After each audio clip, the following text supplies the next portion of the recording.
Shitokoza Pax TV mudukurikiye nk'uko muyibona uyu munsi turi mu kiganiro kidasanzwe. Murabona ibikoresho mutamenyereye mu nkuru zindetse no tubagezaho. Murabona ibisa n'ibyatsi, bisa n'ibibabi, bisa n'amashara, bisa n'impu. Ntabwo ndi bubyita amazina. Bene byo turi kumwe.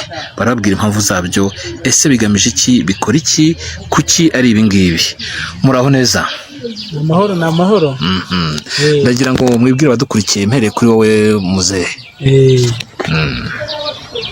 Turi abaganga ba gakondo bavura kinyarwanda.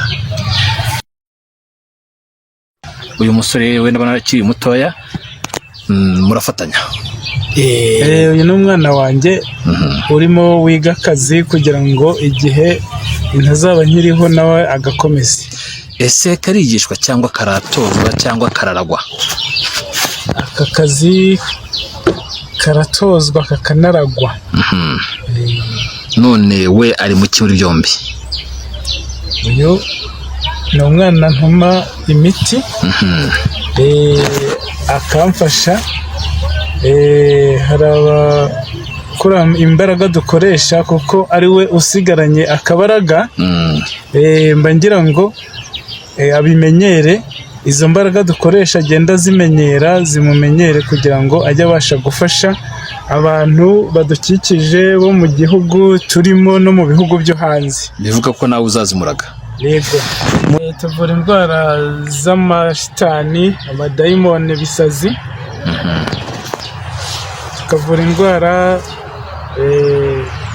zerekeranye n'imitsi. Tukavura indwara zerekeranye n'amarozi yandi y'amatamikano. Tukavura indwara z'abantu baba basa nk'abahinamiranye, arizo ubwo biragaruka mu mitsi.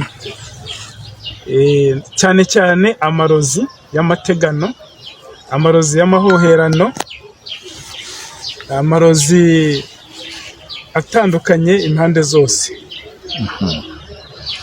Yaba mu bihugu byo hanze,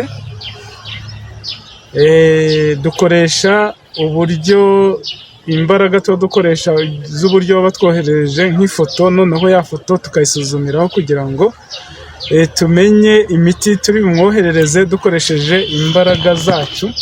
Kandi imiti tuba dukoresha rero niyo mu bimera. Hari imiti ituruka hano iwacu, hari n'imiti ituruka hanze mu bihugu byo hanze yo mu bimera. Iyi akaba indwara rero tuba tubona tudashoboye kuko tuba twamajije gukoresha imbaraga z'ubusuzumyi, ni ukuvuga ngo tuzohereza kwa muganga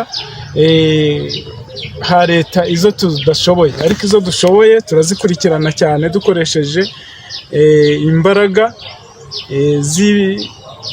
zituma dukora itumanaho z'imbaraga dukoresha zikomoka ku mbaraga z'abakurambere ba kera.